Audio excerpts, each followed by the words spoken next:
In the past, she's bravely spoken about both her hysterectomy and mastectomy, as well as how she coped with premature menopause. But today, she's here to talk about her battle with alcohol addiction. And she joins us now. Hi, Michelle. Hi, darling. Hi. It's genuinely so lovely to see you, Michelle. You're now 3 months, roughly, out of rehab, is that right? How are you?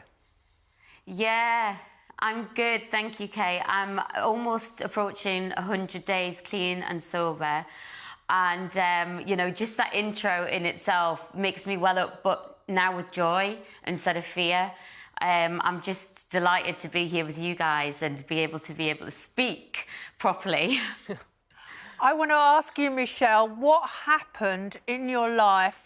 What was the event that actually got you into rehab in the end? I mean, was it one thing or was it a build-up? Because I know that making that final step and deciding to actually go is a huge decision, isn't it?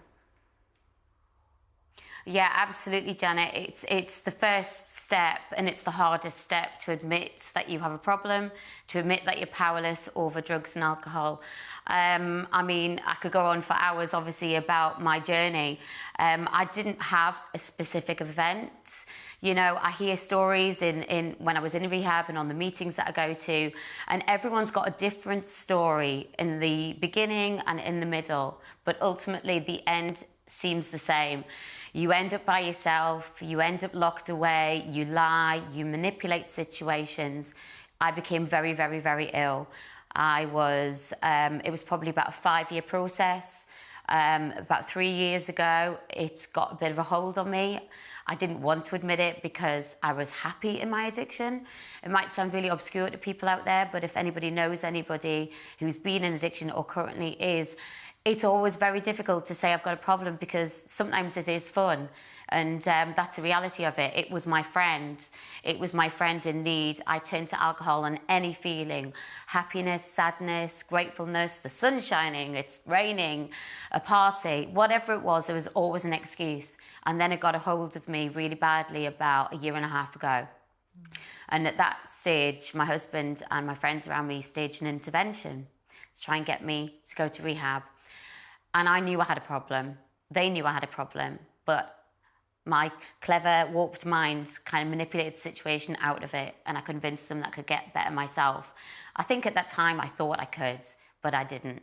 And 3 months ago, I was on death's door. I had been given a couple of days. That's the reality of my story. I was so ill. I had lost so much weight, my skin was translucent, my belly was very swollen and very hard. I was sick to drink more. I would make myself sick to drink more. I'd be happy when I was sick because I could drink more. And it got so out of control that it controlled everything that I did. I mean, we don't often think about the physical toll on your body that alcohol addiction, or indeed any kind of substance abuse, and I guess that's the right word, has.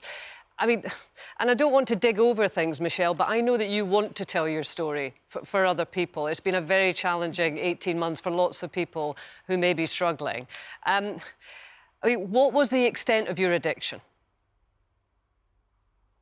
I suppose the last 1.5 years, well, 3 years, I've never had a day off alcohol. That's for sure. I can't remember one day I've gone without a drink of some sort. And even last year in September, I got brought into hospital with my pancreas failing and I suppose the ongoings of liver disease. It was really, really not looking good. It was very swollen. I was in a lot of pain. And even then, I couldn't stop. So even being told last September that if I continued down this road, I was going to die, even then I couldn't stop. And that's the severity of this disease. You become completely powerless to it. Nothing mattered. My skin, like I said, was translucent. I could see my veins. I could see all of the tiny little veins, the blue veins, the purple veins running through my body. My skin was itchy. People don't really talk about, like you just said, the effects on the body, but outside my body, I was scratched with scars from scratching endlessly because of my liver failing. My hair has, this is not mine, this is kindly put in by my hairdresser, and it's so short, I don't think it's going to grow again. There's been countless physical effects on my body, internally and externally. But the great news is the liver repairs. I mean, it's such an amazing organ. I couldn't be sat here right now if it wasn't such an amazing organ and it repaired, but it won't forget.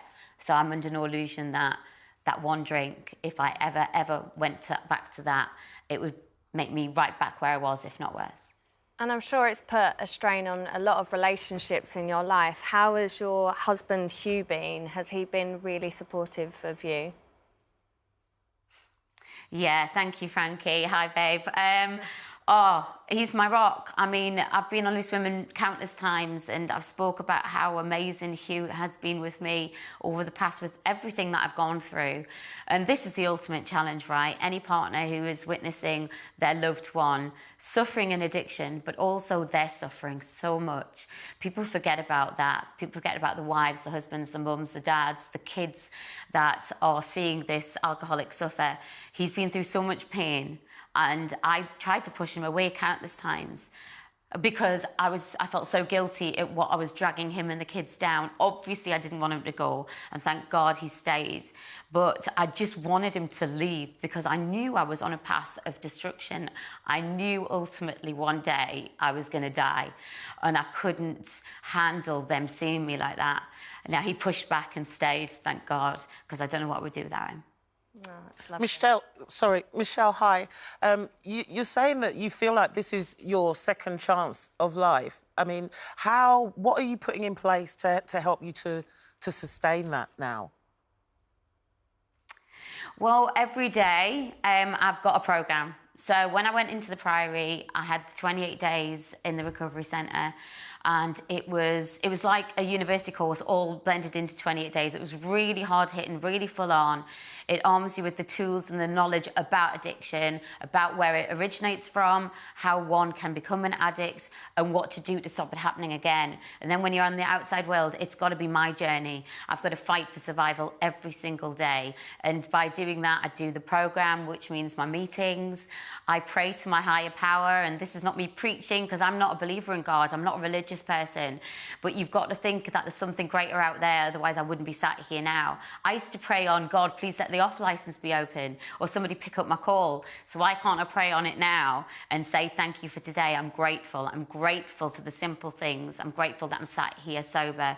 I do my 12-step programme. I've got a couple of beautiful sponsors, and you know, our Denise has been there through it all. She was one of the first person who actually texted me. I was in the Priory, and she sent me so many motivational sober quotes about recovery, and that helps me.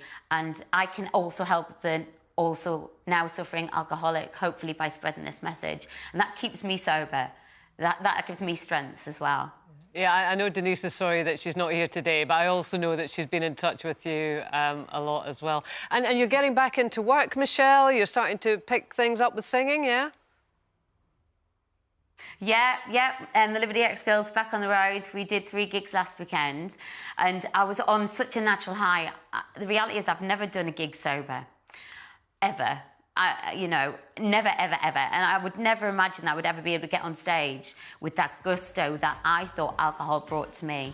I thought that alcohol and or drugs made me that person, but it wasn't. It was the girls around me. It was performing on stage. It was people singing our songs back. And I just loved every second of it. Well, so Michelle, thank you so much for speaking to us. I mean, your honesty is absolutely awe-inspiring. We're full of admiration for you, and we're wishing you all the luck and love in the world, and hopefully we will see you again very, very soon. Thank you, guys, and there's help out there to anybody suffering. I'm sure you guys can put something on the website, and thank you all for your support. Yeah, of course we will. Of course we will. If anything that Michelle has talked about resonates with you, please do go to the website, which has information on where you can go for help.